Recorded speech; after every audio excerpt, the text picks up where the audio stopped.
Well, I don't know what you've done with your life. Chances are it doesn't compare to Nate Boyer. He's been busy. He was with the Seahawks as a long snapper, former Green Beret, played college ball at Texas. Now, he went from being an aspiring actor, he worked on a fishing boat, he was teaching autistic kids in Los Angeles, and then he went on to earn a Bronze Star in the military and basically a show-off. And then he decides that he's going to try the NFL, went to Seattle, was on the roster for a little while as a long snapper, got the word yesterday, though, that he was not going to be on the roster any longer. Nate, kind enough to join us. How you feeling today, Nate? I'm good. I'm doing well. Could be worse. Could be a lot worse. How did Pete Carroll break the news to you? Well, actually, first person I saw was the GM, John Schneider. I was, just walking through the hallway in the morning, and he had this look on his face, and, like he just lost his puppy or something. And he kind of, walked up to me, and I just kind of knew just by the way he was, looking at me. I mean, I had a good relationship with those guys up there, and so he, took me upstairs, and he's like, we can't do it. It's a numbers issue, and so Coach Carroll was right there, and he came out, and Coach Carroll, just like always, was real positive, and it was just, it was a tough deal, but I mean, they couldn't have handled it any better, and it was funny just because Schneider, I almost had to tell him it was okay, it's all right. You're consoling him for him cutting you. Yeah, exactly. I mean, not he wasn't crying or anything, but he felt really bad. You know what I mean? And but I understand, and I was I'm a long shot from the beginning, so I wasn't shocked at this situation. Best part of training camp was what? Best part, the playing in the game. I mean, you had to be. I don't know if you count that as training camp, but I count it. And it was I know it was a preseason game, but to me, I consider myself an NFL player for life now. I mean, that was amazing. I got to play the whole second half, and had 5 snaps, 3 on punt and 2 on the field goal, and that was just an amazing feeling. And it was in Seattle there with the 12s and the whole deal, so it was unbelievable. I find a lot of guys who are in the military, certainly in Green Beret or Rangers, that there's a moment that changes their life. Was there a moment that changed your life where you said, that's my calling to go into the military and to go in and be a Green Beret? Oh, absolutely. Absolutely. I was sort of spinning my wheels here for a while down when I was living in Los Angeles before I joined. I was doing a lot of good things, interesting things, but nothing was, I don't know, my heart wasn't really totally into it. I didn't really know, I didn't have a passion or a purpose or anything. And then I ended up doing some relief work in the Darfur, and that was, I guess, the moment. I mean, I was there for a couple months, but I remember even at nights, listening to the Fallujah on the radio, on the BBC, and just hearing all that going on. And then, in the daytime, I'm working with these people, and my mind kind of got changed. I guess my views on America. I was a young guy, and I didn't know what I thought about it, but they just, were telling me how appreciative they were that an American would come, and I didn't have this jealousy sense from them. It was more like they were proud to have an American in their country, and it just gave me a sense of pride for my country, and it just made me want to serve. How does one become a Green Beret? One becomes a Green Beret by pretty much willing to just totally hate life for about 2 years. It's pretty tough. I mean, it's about a year and a half total, the training, and obviously you have to apply and all that just to go to selection. Then you go to the selection course for a month, and it's grueling. I mean, none of it you want to do when you're going through it. It's a pain in the ass, the whole thing, and it sucks.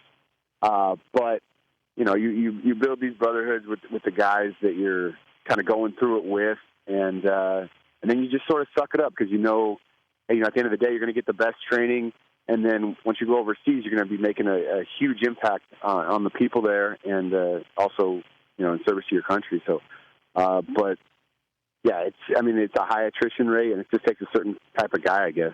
I didn't know I was that kind of guy until it was all over. What's the one part of it, the one part of basic training, or that I just would have to tap out? with the Green Berets? Oh, that you would have to tap out? Yeah, is there one where most people tap out and they get to this and they can't do it? What would it be? Yeah, well, I'd say so. A lot of the stuff that we do, it's long movements in the woods, like land navigation, and you're completely by yourself, and you're carrying this big rucksack, full of crap, and it's just, it's stressful and it's grueling on the body, and so if it's not going right, right away, I think a lot of times people just kind of want to throw in the towel there because it's a little bit, it's scary. You're out there on your own, and it's just, I think that's the number one, I'd say. What about when you're in conflict or combat?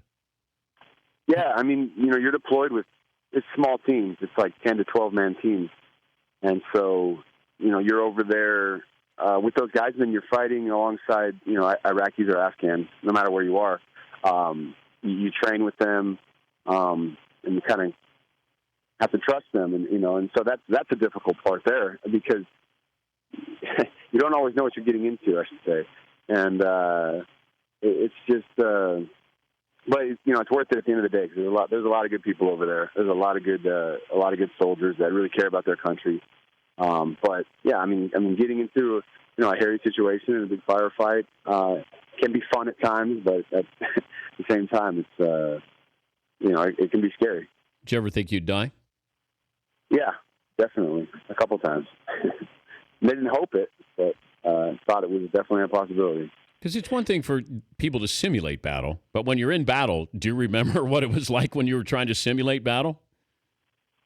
Wait, say that again? I'm lost. Like you can. There's simulations where you're in training where you're in battle, okay, and then you're in battle. Can you reflect back on what it was like when you're preparing for this? Does it help you in the moment? Yeah, I think it does help you, at least with me, but I don't think I reflect on it. I just know. I remember, for instance, like the last big conference I was in was just about a year ago, and it was just. The training just takes over. You don't even think anymore. I just remember kind of. First of all, something like that happens, and your number one objective is like protecting the guys around you.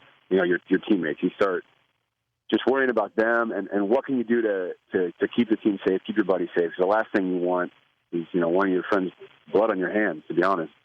And so I think that just sort of takes over. So I guess I don't really reflect on the training or think about, okay, what would I do here, from that situation I learned back in the schoolhouse.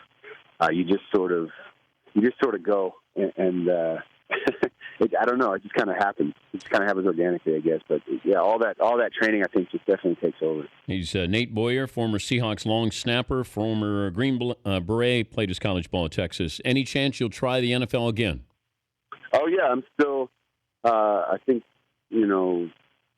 hopefully in the next few weeks, I get an opportunity somewhere else. If I don't, I'm good with that. But I'm getting right back to training and staying in shape and. We'll see what happens. I'm not just throwing in the towel right now. What about acting? You could try that again. Be an action hero. Hey, you could too. I already am an actor, Nate. I guess I am an action hero of sorts. I'm sort of a out of action hero. I'm a little bit different there. But have you thought about going acting? Trying that again? I was pretty young when I kind of ventured into that, and it didn't last very long. But I'm definitely interested in that business for sure. I don't know about acting. I definitely have to look, but Could I hire you, Nate, to toughen up my Danettes here, my guys? Yeah, absolutely. So I could. All right. If next time we're in Los Angeles, if you're still out there, I'm going to have you come by the show and we'll run some drills. How's that? Yeah, that sounds great. And I would hope that you make them puke. Well, a great leader gets right down with his men, and that won't be me. They're doing. That won't be me. I like to manage from afar. I'm sort of a lifeguard. I like to be up a little bit, out of the way. I'm not a general, is what I am. Not a field general, just a general. in general, just in general. Yes. Generally. Hey, good luck. Hope the phone rings, and congrats on at least getting a little bit of run there with the Seahawks. Good to talk to you, Nate. Hey, thanks a lot, sir. I appreciate it. All right, Nate Boyer.